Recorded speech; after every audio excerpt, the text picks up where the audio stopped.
Friends అందరికీ నమస్కారం. Welcome back to our channel. Reserve bank of India నుంచి 650 assistant పోస్టులకు సంబంధించినటువంటి నోటిఫికేషన్ విడుదలైందండి. ఆ నోటిఫికేషన్ సంబంధించిన డీటెయిల్స్ అన్నీ కూడా ఈ వీడియోలో మీకు కంప్లీట్గా వివరిస్తాను. ఎక్కడ కూడా వీడియోని స్కిప్ చేయకుండా చూడండి. ఎవరు అప్లై చేసుకోవచ్చు, ఆ ఎడ్యుకేషన్ క్వాలిఫికేషన్స్ ఏంటి, ఎగ్జామ్ ప్యాటర్న్ ఏంటి, సెలక్షన్ ప్రాసెస్ ఎలా జరుగుతుంది అనేది కంప్లీట్ డీటెయిల్స్ అన్నీ కూడా వీడియోలో చెప్తాను.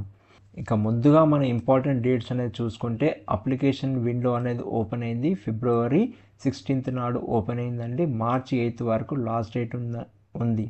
పేమెంట్ ఆఫ్ ఎగ్జామినేషన్ ఫీజు అనేది కూడా ఆన్లైన్లోనే చేసుకోవాలి. అది కూడా 16th ఫిబ్రవరికి ఉంది. లాస్ట్ డేట్ వచ్చేసి 8th మార్చ్ వరకు ఉంటుంది. ఎడిట్ విండో అనేది కూడా మనము ఏమైనా కరెక్షన్స్ చేసుకోవాలనుకున్న వారు కూడా కరెక్షన్స్ చేసుకోవచ్చు. బట్ డేట్ అనేది తర్వాత వారు వెబ్సైట్లో ఇస్తారు. ఇక ప్రిలిమినరీ ఎగ్జామినేషన్ వచ్చేసి టెంటేటివ్లీ 11th ఏప్రిల్కి ఉండొచ్చు అని చెప్తున్నారు. టెంటేటివ్లీ మెయిన్ ఎగ్జామ్ వచ్చేసి June 7th 2026 ఉంటుందని చెప్తున్నారు. ఇక ఎలిజిబిలిటీ క్రైటీరియా చూసుకుంటే ఏ సిటిజన్ ఆఫ్ ఇండియా అనేవారు అప్లై చేసుకోవచ్చు అండి. ఇవి ఎక్కడైనా కానీ అప్లై చేసుకోవచ్చు.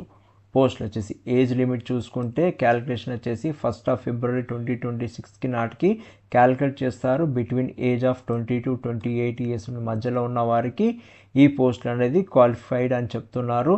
వారితో పాటు అప్పర్ ఏజ్ లిమిట్ కోసం ఏజ్ రిలాక్సేషన్ అనేది గవర్నమెంట్ రూల్స్ అండ్ రెగ్యులేషన్స్ ప్రకారంగా ఇస్తారు. 5 years అనేది ఫర్ ద SC/ST వారికి ఏజ్ రిలాక్సేషన్ అనేది ఇస్తారు. మ్యాక్సిమం 33 years వరకు ఇస్తారు. ఓబీసీ వారికి 31 years అనేది మ్యాక్సిమం ఇస్తారు. 33 years అనేది ఏజ్ రిలాక్సేషన్ ఇస్తున్నారు. PWBD వారికి 10 years ప్లస్ ఓబీసీ PWBD వారికి 13 years. 15 years అనేది SC/ST PWBD వారికి ఇస్తున్నారు. ఎక్స్ సర్వీస్ మెన్ వారికి వచ్చేసి మ్యాక్సిమం 50 years అనేది ఇస్తున్నారు. మిగతా వారికి కూడా ఏజ్ రిలాక్సేషన్స్ అనేది వారి యొక్క రూల్స్ అండ్ రెగ్యులేషన్స్ ప్రకారంగా ప్రొవైడ్ చేస్తూ ఉన్నారు. ఇక ఎడ్యుకేషన్ క్వాలిఫికేషన్ చూసుకుంటే అది కూడా 1st February 2026కి క్యాలిక్యులేట్ చేసుకొని చూసుకుంటే బ్యాచిలర్ డిగ్రీ అనేది ఖచ్చితంగా ఉండాలి. ఈ పోస్టులకు అప్లై చేసుకున్న వారికి మినిమం 50% ఆఫ్ మార్క్స్ అనేది ఖచ్చితంగా వారికి రావాలి. SC/ST PWBD క్యాండిడేట్స్ వారికి మాత్రము 50 పాస్ అయ్యేది ఉంటే మాత్రం వారికి సరిపోతుందని చెప్తున్నారు. కానీ knowledge of word processing and పీసీకి సంబంధించిన నాలెడ్జ్ అనేది ఖచ్చితంగా ఉండాలని చెప్తున్నారు. ఇక సెలక్షన్కి సంబంధించినటువంటి ఎగ్జామ్స్ ఎలా ఉంటుందంటే ఫస్ట్ స్కీమ్ కింద వచ్చేసి ప్రిలిమినరీ ఎగ్జామ్ ఉంటుంది. దాని తర్వాత మెయిన్ ఎగ్జామినేషన్ అనేది కండక్ట్ చేస్తారు. తర్వాత లాంగ్వేజ్ ప్రొఫిషియన్సీ టెస్ట్ అనేది కండక్ట్ చేస్తారు. ప్రిలిమినరీ ఎగ్జామినేషన్స్ వచ్చేసి మల్టిపుల్ చాయిస్ క్వశ్చన్స్ ఉంటాయి. మొత్తంగా 100 questions ఉంటాయి. దానికి 100 marks అనేది ఇస్తారు. టోటల్ టైం వచ్చేసి 60 minutes అనేది ఇస్తారు. ఈ టెస్ట్కి సంబంధించిన సిలబస్ వచ్చేసి English language, numerical ability, reasoning ability సంబంధించిన సిలబస్లో ఉంటుంది. ఇక మెయిన్ ఎగ్జామినేషన్ చూసుకుంటే మల్టిపుల్ చాయిస్ క్వశ్చన్స్ ఉంటాయి. నేమ్ ఆఫ్ ద టెస్ట్ వచ్చేసి ఆబ్జెక్టివ్ అని అంటారు. నెంబర్ ఆఫ్ క్వశ్చన్స్ వచ్చేసి 200 ఉంటాయి. దానికి మ్యాక్సిమం మార్క్స్ వచ్చేసి 200, అంటే ఒక క్వశ్చన్కి 1 mark కింద క్యారీ చేస్తారు. టోటల్గా 135 minutes అనేది ఈ టెస్ట్కి సంబంధించి మెయిన్ ఎగ్జామినేషన్ సంబంధించి కేటాయించబడింది. అందులో సిలబస్ చూసుకుంటే test of reasoning, English language, numerical ability, general awareness and computer knowledge అనేది సిలబస్ అనేది ఉంటుంది. ఇక లాంగ్వేజ్ ప్రొఫిషియన్సీ టెస్ట్ అనేది ఇది కండక్ట్ చేస్తారు ఎవరైతే లోకల్ లాంగ్వేజ్లో టెస్ట్ అనేది కండక్ట్ చేస్తారు. ఒకవేళ ఆంధ్రప్రదేశ్ కానీ తెలంగాణకు సంబంధించిన వారు టెస్ట్ రాస్తుంటే వారి యొక్క లోకల్ లాంగ్వేజ్ కింద తెలుగులో వారికి టెస్ట్ అనేది కండక్ట్ చేస్తారో అది ఖచ్చితంగా పాస్ అయి ఉండాలి. ఎవరైతే ఎగ్జామినేషన్స్ అనేది పాస్ అవుతారో వారికి సంబంధించిన రోల్ నెంబర్స్ అనేవి కూడా వెబ్సైట్లో అవైలబుల్ చేస్తారని చెప్తున్నారు. వెబ్సైట్లో ఖచ్చితంగా మీరు రెగ్యులర్గా చూస్తూ ఉండండి ఎగ్జామ్స్ అయిపోయిన తర్వాత. ఇక LPT టెస్ట్ అనేది ఎవరికి కండక్ట్ చేస్తారంటే మెయిన్ ఎగ్జామినేషన్స్కి సంబంధించి సఫిషియెంట్లీ హై మార్క్స్ అనేది మెరిట్ పొందుతారో వారందరికీ కూడా LPT టెస్ట్ అనేది కండక్ట్ చేస్తారు. LPT టెస్ట్ అనేది మ్యాండేటరీ అని చెప్తున్నారు. ఇక ఎగ్జామినేషన్ సెంటర్ చూసుకుంటే మనం అప్లికేషన్ అప్లై చేసుకునేటప్పుడు ఎగ్జామినేషన్ సెంటర్ అనేది మనం సెలెక్ట్ చేసుకోవచ్చు. కానీ బ్యాంకు వారు వేరే స్టేట్లో కానీ యూటీలో కానీ ఎగ్జామినేషన్ సెంటర్స్ అనేది కూడా అలాట్ చేయొచ్చు. అటువంటి ఎగ్జామినేషన్ సెంటర్స్కి వెళ్ళటానికి ఎటువంటి ఎక్స్పెండిచర్ అనేది బ్యాంక్ వారు ప్రొవైడ్ చేయరు. అవి మన సొంత ఖర్చుల మీదనే మనము పెట్టుకొని వెళ్ళవలసి ఉంటుంది. తర్వాత ఎగ్జామినేషన్ సెంటర్ అనేది చేంజ్ చేసుకోవడానికి ఎటువంటి వీలు అనేది ఉండదు. No request for change of centre of examination is entertain అని చెప్తున్నారు. ఇక పే స్కేల్ అనేది చూసుకుంటే assistant will be approximately get and salary of 58,514 rupees అనేది వస్తుందని చెప్తున్నారు. హౌస్ రెంట్ అలవెన్స్ అనేది 15% అనేది పే చేస్తారు. ఎవరైతే బయట ఉంటున్నారో బ్యాంక్ అకామిడేషన్ కాకుండా బయట ఉన్న వారికి 15% హెచ్ఆర్ఏ అనేది పే చేస్తారు. దాంతోపాటు ప్రీ రిక్విజిట్స్ అనేది కూడా పేమెంట్స్ అనేది జరుగుతుంది. It's a very good opportunity అండి. శాలరీ అండ్ హెచ్ఆర్ఏతో పాటు ప్రీ రిక్విజిట్స్ అనేది కూడా ఉంటుంది. లైక్ ఫెస్టివల్ అడ్వాన్స్ కానీ, లీవ్ ఫేర్ కన్సెషన్ కానీ, హౌసింగ్ లోన్కి సంబంధించిన రేట్ ఆఫ్ ఇంట్రెస్ట్లో తగ్గుదల అనేది ఉంటుంది. హాస్పిటలైజేషన్కి సంబంధించినటువంటి ఎలిజిబిలిటీ, మిగతా dispensary facility and knowledge for updation కోసం సంబంధించినటువంటి బ్రీఫ్ కేస్ అలవెన్సెస్ అని వేరే సంబంధించిన అన్నీ కూడా ఫెసిలిటీస్ ఇస్తున్నారు. మీరు నోటిఫికేషన్లో క్లియర్గా అవి ఫెసిలిటీస్ అన్నీ కూడా చూసుకోవచ్చు. సెలెక్టెడ్ క్యాండిడేట్స్ అనేది మొదటగా బ్యాంక్ ఆఫీస్ సంబంధించిన రిక్రూట్మెంట్ జోన్లోనే పోస్టింగ్ అనేది జరుగుతుంది. దాని తర్వాత వారిని ఆర్బీఐకి సంబంధించినటువంటి వేరే ఆఫీసెస్లో కూడా ట్రాన్స్ఫర్ అనేది జరగచ్చు.